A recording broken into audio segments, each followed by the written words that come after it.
Hi. So I figured we would do a quick recap of what we did in the last session, where we talked about fluid kinematics, which, if you recall, was the study of fluid parcels, of the manner in which fluid parcels move without being too concerned about the forces that are acting on them. Yeah, characterizing the flow of fluid parcels, and in doing so, we mostly concentrated our attention on how to define a streamline and so on and so forth. But before that, even before that, and this will be very useful for our subsequent work in terms of conservation equations and so on and so forth, we defined two ways of looking at the movement of fluids.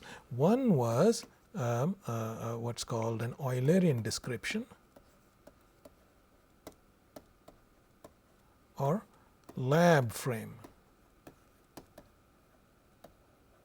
description, and the other one was a Lagrangian description, or sitting, which is one in which you are sitting on top of a fluid parcel.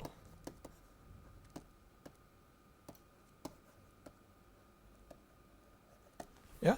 So the Eulerian description would be the description of a fluid as if you are standing outside of the actual fluid. Say you're watching the fluid flow by in a pipe. The Lagrangian description would be what an observer would observe if he or she were sitting on top of a fluid parcel. And before we went on, we took a little bit of time to define what a fluid parcel is. It's a parcel of fluid that's small enough so that there can be many fluid parcels in a macroscopic volume, but at the same time it's large enough so that there are many individual molecules or elementary constituents, as the case might be, to justify the continuum hypothesis. Okay, so this definition of a fluid parcel is a little ambiguous, but nonetheless very important, right? So we talk in terms of some general function f of t. It could be a scalar function which represents the density, or it could be a vector function which represents the velocity of the fluid in general. In fact, I tend to represent velocity by u, so let's write it that way. So in the two descriptions, the Eulerian and the Lagrangian descriptions are typically related by Galilean frame transformation, which involves the fluid velocity. And we started out by writing in the Lagrangian frame. Suppose you are considering a differential change in this quantity f. How is that related to what a lab frame observer would see? Well, it would be a true change in f as discerned by the lab frame, a true temporal change in f as discerned by the lab frame observer, times, of course, dt, yeah, plus a change in f which is due to the fluid motion. Yeah, and that's what's expressed by this. Yeah, you divide all this, a df dt, a rate of change of f with respect to time as discerned by the Lagrangian observer, a df dt. So you divide everything by dt. So this dt goes away, and this dxi dt is nothing but the velocity. Yeah. Well, there's really no, since I'm writing an I, there's no need to assign a vector sign here. Yeah. So, and this I can be, I is x, y, or z, as the case might be, right? So this is essentially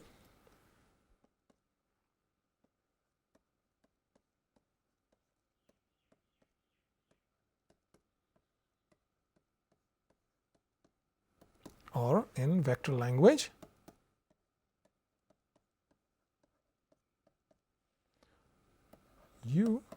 dot gradient of f. Okay, where in this case f is still a scalar function. And sometimes people write this as df dt, and this is often called the material derivative.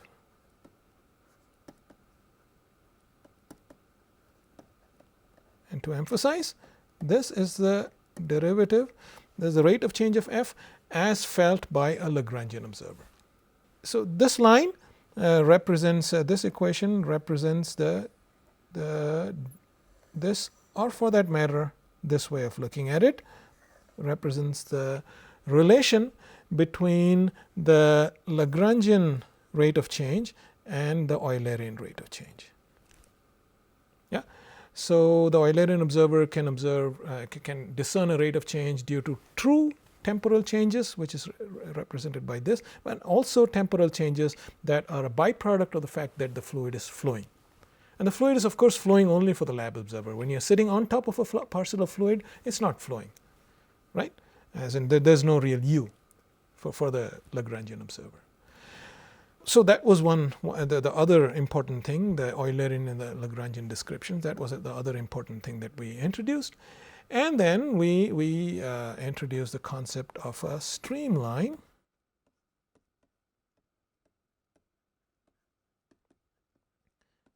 It's intuitively obvious. A streamline is something that say a colorless fluid is flowing past, and you inject a little bit of red dye or a blue dye in there. The path traced out by this dye, that is a streamline, and you can define a streamline coordinate, say S, that points along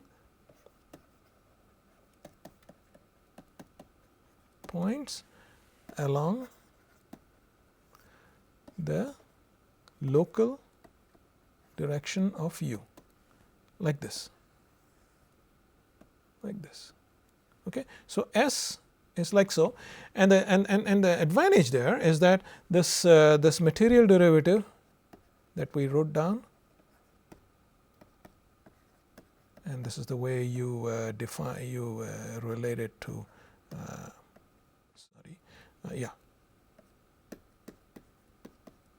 this is greatly simplified when you talk about a streamline coordinate S, is greatly simplified, and it can simply be written as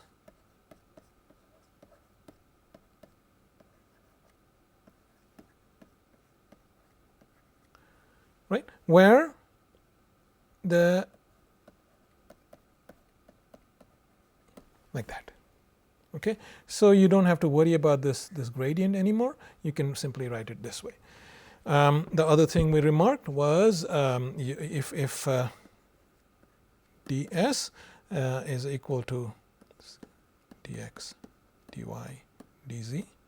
So that's what this ds means, and you have a u which is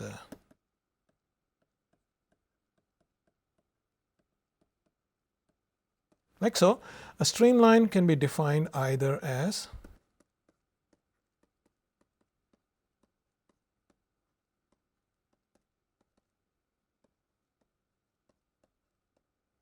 or equivalently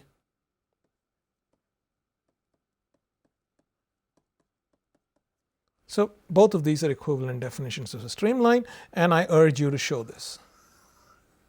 I urge you to show that these are equivalent definitions of a streamline.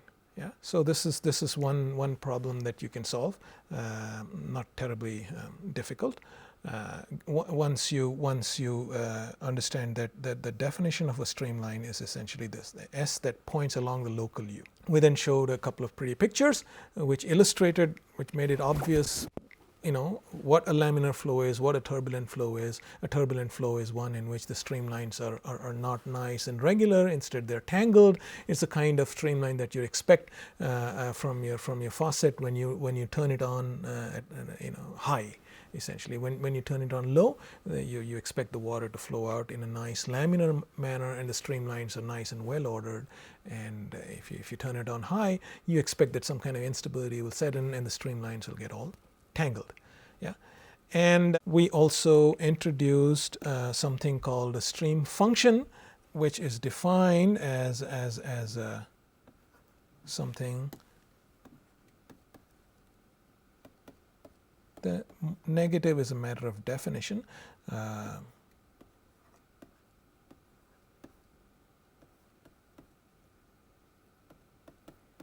So the stream function is a scalar function psi, and this is how it's defined. And the advantage of this definition is that the delta psi along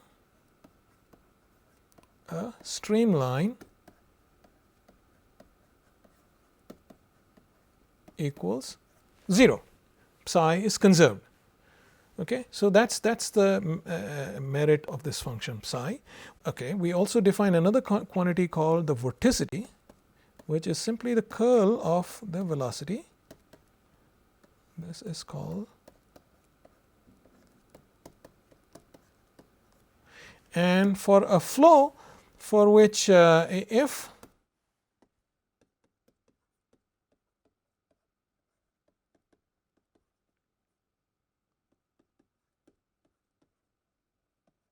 the flow is irrotational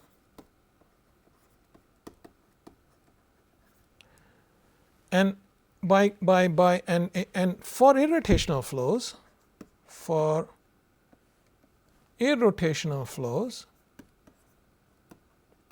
one can write it is possible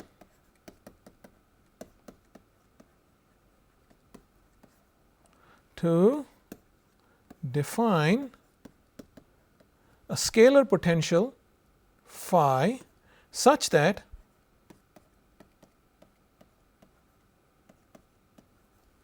like so. Again, the minus is a matter of convention. Okay, and there's a nice little, and this is because the curl of, because of vorticity is essentially the curl of u, and the curl of any gradient is always 0. Especially the curl of a gradient of a scalar function is 0 by definition. And there's a nice relation between the phi, the scalar potential, and the psi, which is the stream function, and that is as follows.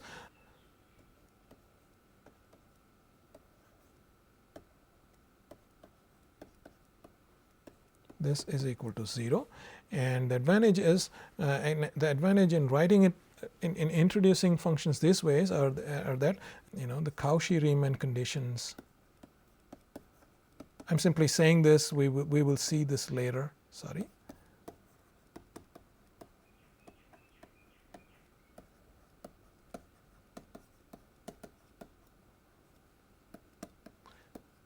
This is parallels to the Cauchy-Riemann condition in complex algebra. And this is especially useful in describing two-dimensional flows that do not have that are inviscid and also irrotational. Okay, so this is pretty much all we covered up until now in talking about fluid kinematics, and from now on we will start talking about conservation equations. This is what we will start talking about. Conservation equations, mass conservation, momentum conservation, and to some extent energy conservation. We won't concern ourselves too much with energy conservation, but and just to remind you, momentum conservation is nothing but F equals ma. This is just that. That's nothing more. Mass conservation is even more basic. It simply says that mass cannot be created or destroyed. Just to recall, what we've been doing so far is a study of kinematics,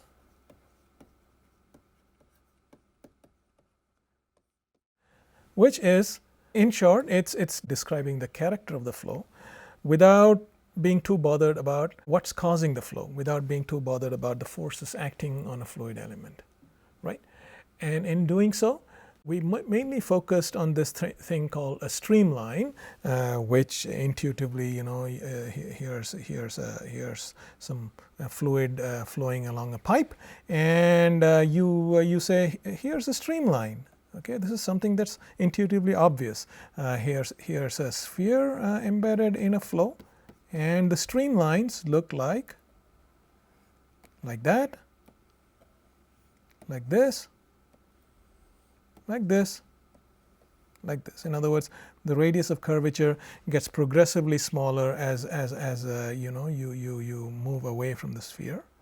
So this is something that's intuitively obvious, and when you move very far from the sphere, it's as if the sphere wasn't there at all. So this is what one calls a streamline, and the streamline for a turbulent flow is one in which the flow is all tangled and so on and so forth.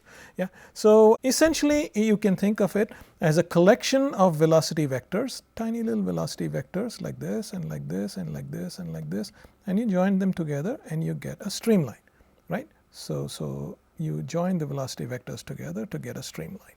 So this is something that we defined mathematically, and then we also introduced the concept of a stream function psi, something there's a function that's constant. If I recall correctly, it was well, let me not. I'll leave you to go back through the definitions and not bother with it right now.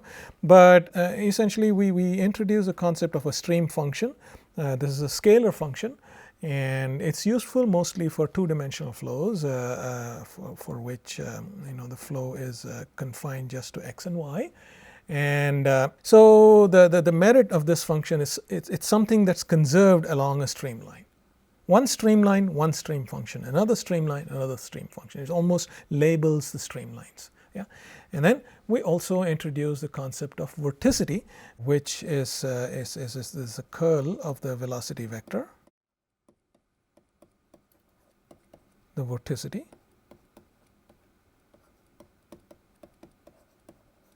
That. And this tells you how rotational or irrotational the flow is. And just to demonstrate what that means, if, for instance, you have a viscous flow, right? In other words, here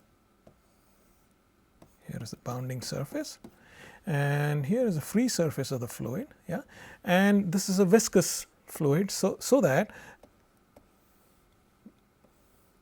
this would be the x-axis and that would be the y-axis, and there's a viscous fluid, so that the x-directed velocity at this y would be something like this, for instance.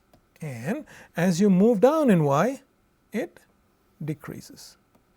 This is an example of a flow, right? Now, imagine you placed a little paddle wheel in here, a little wheel. Yeah. Now, would this wheel rotate in this flow? I urge you to think about it, and the answer is yes. That's because the velocity here is larger than the velocity here. So this would rotate in this way. Okay. So because this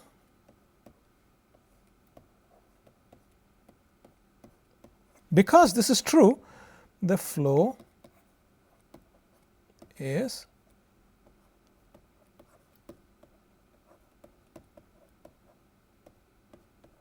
rotational.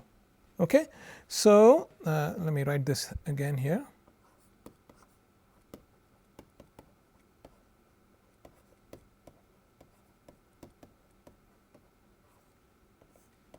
And that is because this is true.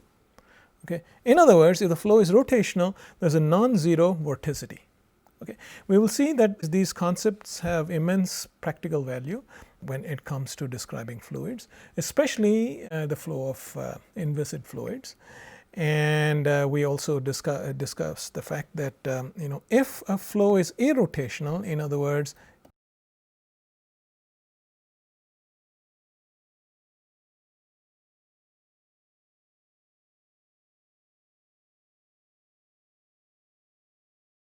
i.e. equals 0, then it can be assigned a scalar potential.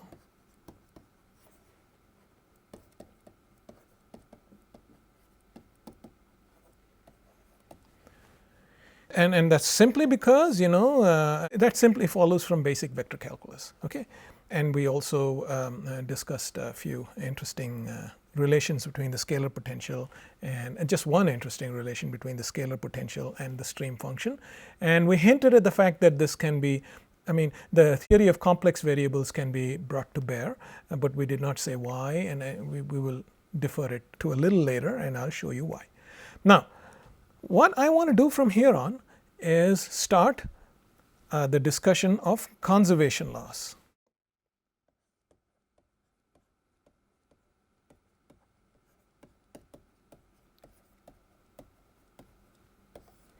The first thing we will do is mass conservation. Mass is neither created nor destroyed. Yeah.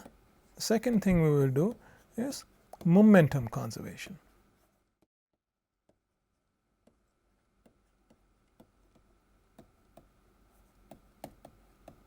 Okay. So, these are the two major concepts that we will cover going forward. And mass conservation leads to, essentially it leads to what's normally referred to as a continuity equation.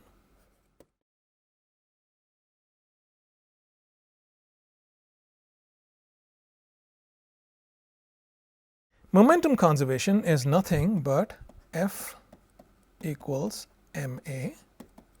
That's all momentum conservation is. You're doing a continuity equation, and in particular F equals ma you might be familiar with in the context of point particles or rigid bodies.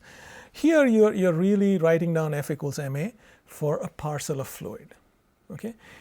And the one new thing that will arise because we are doing F equals ma for fluids, F, the forces acting on a parcel of fluid can be F can be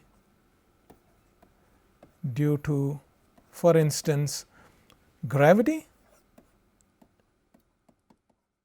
This is something that you're familiar with from the study of point objects. The new thing is the fact that F can also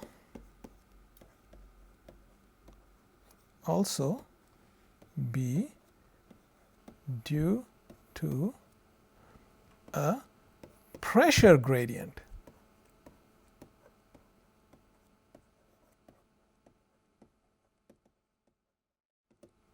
This is new. This is something that you would not have encountered while studying point particles, while doing F equals ma for discrete bodies. This is a consequence of, this arises only while studying continua, in particular fluids, right? And as such, again, as with pretty much everything to do with fluids, it's intuitively obvious, right? You know, for instance, if you have high pressure here and low pressure here, fluid will tend to flow from here to here. What am I saying? High pressure here, low pressure here, and there's these areas are separated by some. In other words, there is a non-zero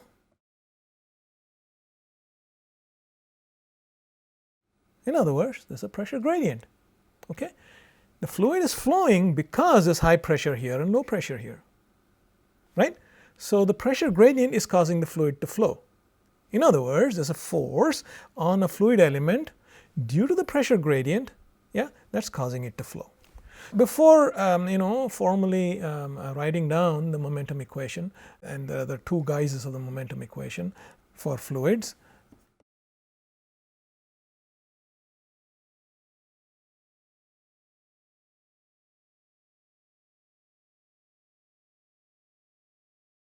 One is called, it's essentially, although I'm writing this down as two different things, for inviscid fluids. In other words, fluids for which the viscosity is technically 0, and the other one is the Navier-Stokes equation, where they are both the same. They are both momentum equation, except the Euler, it is simply called the Euler equation when viscosity is not included. It's called the Navier-Stokes equation when viscosity is included. It's just historical. We will get to that. But one of the main things I wanted to bring across here is both of these are simply F equals ma. The major new thing that you will encounter while studying F equals ma for a fluid parcel is that the role that pressure plays. Okay, so pressure gradient manifests itself as a force on a fluid element, and that's something new. That's something you wouldn't have encountered while studying F equals ma as applied to rigid bodies. So we will sort of stop here. When we continue next, we will start with conservation laws, and we will start with mass conservation. We will see how this leads to the continuity equation. So this is basically the first conservation law we will encounter. The other thing I forgot to tell you was that we will, you might wonder, I mean, normally one talks about mass conservation, momentum conservation, and energy conservation, right? So why aren't we talking so much about energy conservation? The answer is yes, we will talk about energy conservation. It just gets a little hairy, but we will talk a little bit about energy conservation as well. It's important. All these three conservation laws are the cornerstones of physics, and so they apply equally well in this situation. So we will talk a little bit about energy conservation, but most of our focus will be on the mass and momentum conservation equations. Thank you.